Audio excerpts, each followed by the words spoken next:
¿Por qué he titulado esta charla Un mundo de usar y tirar? Se preguntarán ustedes. Por esta fotografía. Así es como se imaginaba el mundo en 1955. Un mundo en blanco y negro y donde tiraban alegremente todo ese plástico, y yo cada vez que veo esta imagen se me ponen los pelos de punta. ¿Por qué? Porque hoy en día sabemos que en esta fotografía lo que nadie pensó cuando tiraban esto alegremente es qué iba a pasar con todo ese plástico, hasta dónde podía llegar todo ese plástico, ¿no? Cómo íbamos a poder manejar esa enorme cantidad de residuos, y por eso la titulé así, para ver si podemos buscar algunas respuestas a estas preguntas. Claro, en 1950, cuando empezó la producción de plástico a escala global, se producían 1,5 millones de toneladas. Eso no ha parado de crecer y en 70 años estamos llegando a los 400 millones de toneladas de plástico al año.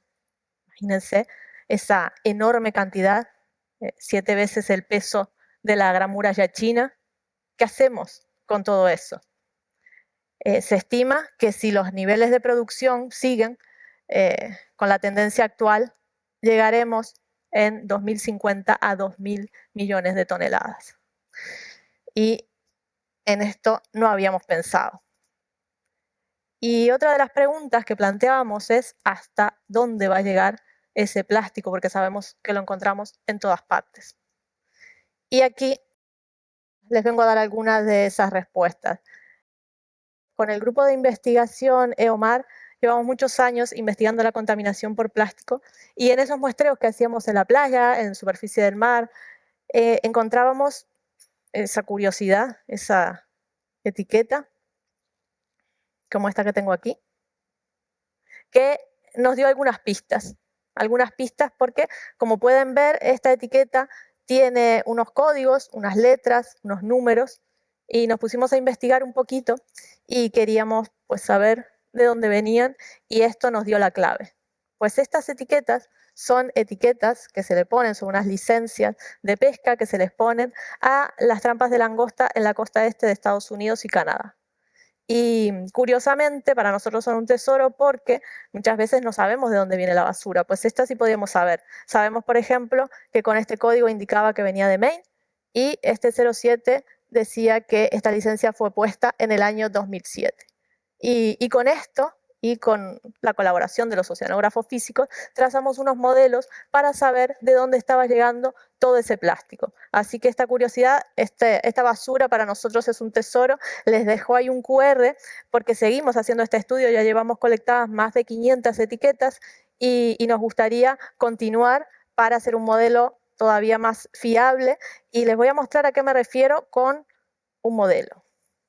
Lo que plantea esta aplicación, que se llama Plástica Drift, que se las recomiendo porque es muy curiosa, es soltar un patito de plástico, haciendo alusión a un contenedor que se cayó con patitos de plástico y que nos sirvió para saber dónde terminaban esos patitos y un poco cómo era la circulación oceánica. Pues aquí, si soltamos un patito, nos va diciendo el modelo la probabilidad de encontrar ese patito en 1 año, 2 años, 3 años, 4 años, 5 años, 10 años, ¿no? Es lo que estima el modelo, y ese modelo nos muestra que probablemente ese patito, si lo soltamos en la costa este de Canadá, terminará en las Islas Canarias, ¿no? Es una aplicación que es muy divertida para responder esa pregunta de hasta dónde llega nuestra basura. Es muy divertida, depende de cómo se mire, ¿no? Porque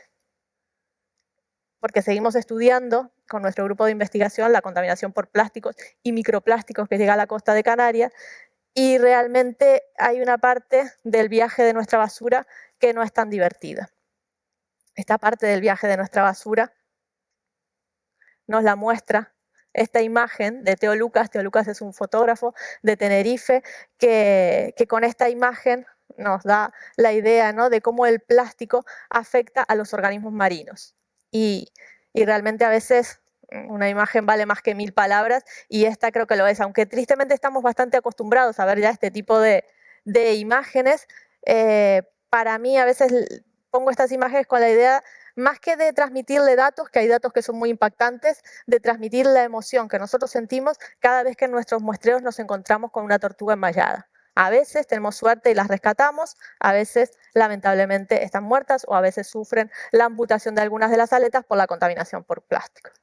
Como dato, el 100% de las tortugas que ingresan en el Centro de Recuperación de Fauna están impactadas por plástico. Enmayamientos, enredos, asfixia, porque confunden las bolsas de basura con las medusas, que son su alimento, y sobre todo ingestión de plásticos y microplásticos. ¿Vale? Este es un dato, pero tenemos más. Hemos estudiado no solamente en las tortugas, hemos estudiado peces y las caballas, por ejemplo, que compramos en cofradías de Lanzarote y de Gran Canaria. El 78% de las caballas tenían algún tipo de microplástico en el estómago. Y son datos, y seguimos porque estudiamos más organismos. Estudiamos, por ejemplo, las medusas, esta especie, Pelagia noctiluca, que como se puede ver en esa fotografía la tomamos en Sardina, aquí en la costa norte, y tenía ya no un microplástico, esta Pelagia noctiluca tenía un plástico bastante grande, ese trozo de plástico azul que se ve en la imagen, que estaba por entrar en la cavidad gastrovascular, pues nos da una idea de hasta dónde ha llegado el plástico. Hasta aquí ha llegado el plástico y está impactando a todos los organismos que hemos estudiado hasta ahora. Hemos encontrado plástico en su estómago. De hecho, hicimos también un estudio con pardelas, con pollos de pardelas que ingresaban muertos al Centro de Recuperación de Fauna, pues decidimos estudiar su contenido estomacal y encontramos que las pardelas, especialmente, estaban muy impactadas. El 94% de las pardelas tenía plástico en el estómago. Y aquí me gustaría hacer un paréntesis y contarles un poquito el caso especial de las aves marinas y su relación con el plástico. En el caso de las aves marinas, este impacto suele ser mayor, sobre todo en un orden de aves marinas, como la que vemos aquí, los procelariformes, que son predadores olfativos. Ellos se guían por el olfato. Y entonces, realmente, como vemos en esta foto, muchas veces no solamente están comiendo plástico. Esta foto que a mí me impactó mucho y supuso un antes y un después en mi carrera, y les voy a contar por qué. Esta fotografía de Chris Jordan es de un documental que se llama Albatros y que realmente muestra el impacto que puede llegar a tener. Lo que le está dando como alimento a este pollo de albatros es prácticamente plástico. Y vuelvo. Como estos procelariformes son predadores olfativos, el plástico, en ese maravilloso viaje que veíamos por el océano, se le van pegando algas en sus paredes y estas algas emiten un olor, ese famoso olor a mar que decimos, es el olor del dimetilsulfuro. Y realmente ese olor es lo que atrae a las aves marinas y en vez de comer su alimento comen plástico. Y por eso vemos estas imágenes. De hecho, esta imagen, por ejemplo, a mí me ha impactado muchísimo. Cada vez que la veía, es de este documental de Chris Jordan, del documental Albatros, pensaba que era como una fake news, ¿no? De estas que seguro que parece un montaje. La primera vez que la vi pensé, parece un montaje, ¿no? Parece que está el ave con todo ese plástico en el estómago y parece exagerado, pero no es exagerado. Realmente estas aves, cuando confunden el plástico con su alimento, como no es su alimento, no lo pueden digerir, no lo pueden eliminar. Y ese plástico se va acumulando y se va acumulando, generando una falsa sensación de saciedad y generando que estos animales mueran con el estómago lleno de plástico. Y les decía que supuso un antes y un después en mi carrera, porque si bien veníamos estudiando la contaminación por plásticos, realmente tomé conciencia con este documental de hasta qué punto puede llegar a afectar.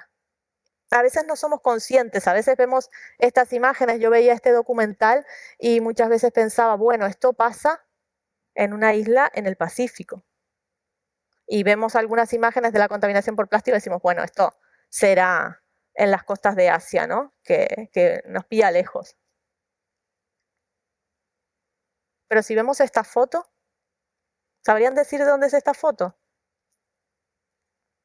Esta foto fue tomada en uno de los muestreos que realizamos en Alegranza, la isla más al norte del archipiélago canario, y realmente donde lo primero con lo que se topa la corriente de Canarias arrastrando todos esos residuos que terminan aquí en nuestras costas y muy cerquita. Lo que pasa es que a veces estamos en nuestro mundo y no lo vemos de cerca. Por eso yo decía que en esta charla me gusta dar datos, pero a veces me gusta más mostrar fotos por si pueden sentir lo mismo que sentí yo cuando fui con toda mi ilusión a Alegranza, porque era la primera vez que iba, y esto fue lo primero que me encontré cuando bajamos en el faro, que es donde te deja el barco, y esta fue la primera imagen que yo vi. Entonces, a veces lo que intento, más que contarles datos, que tenemos muchísimos y algunos sueltos, pero es transmitir la emoción, lo que yo sentí, porque ese fue el punto de inflexión que les decía en mi carrera. Ya no solamente hace falta dar datos, hace falta hacer algo. Y ese fue el punto de inflexión en el que yo creí que había que tomar medidas. Por ejemplo, en ese estudio que hicimos en Alegranza, estos son algunos de los datos que recabamos, ¿no?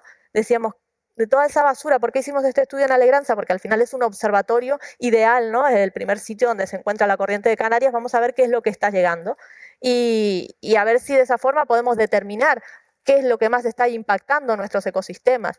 Y curiosamente, en ese lugar mismo que se llama Caleta de Trillo, encontramos en una cala que son 100 metros, en nuestro primer muestreo, 930 botellas de plástico PET.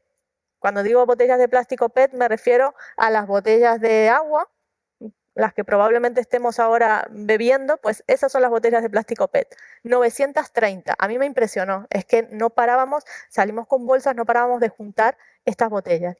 Y más de 600 tapones también de esas botellas y más residuos, ¿no? Pero concretamente me quedo con este dato porque, como les decía, fue un punto de inflexión y además de dar estos datos, publicar este artículo científico que está bien, necesitamos más datos para saber que tenemos que empezar a actuar o tenemos que empezar a actuar ahora. Y ahí, en ese punto, es en el punto en que nace Latitud Azul. Latitud Azul nace junto con otros compañeros de la Facultad de Ciencias del Mar por la necesidad de empezar a actuar, de seguir viendo esa realidad y decir, tenemos que empezar a hacer algo y algo real, algo que haga un cambio verdadero. Y aquí no les voy a hablar de las 3 R, reducir, reciclar, reutilizar, que está muy bien y que es necesario seguir reciclando, pero no suficiente. Y tampoco quiero hablar de las 3 R porque muchas veces se ha utilizado ya por las empresas que más contaminan, muchas veces son las que más nos dicen de las 3 R y más nos dicen y utilizan muchas veces este mensaje de greenwashing. Entonces a veces se ha tornado un poquito vacío. Yo lo que les quiero plantear hoy como idea, para si nos tenemos que quedar con una idea, es qué podemos hacer, un cambio que podamos hacer en nuestras vidas para reducir la cantidad de plástico.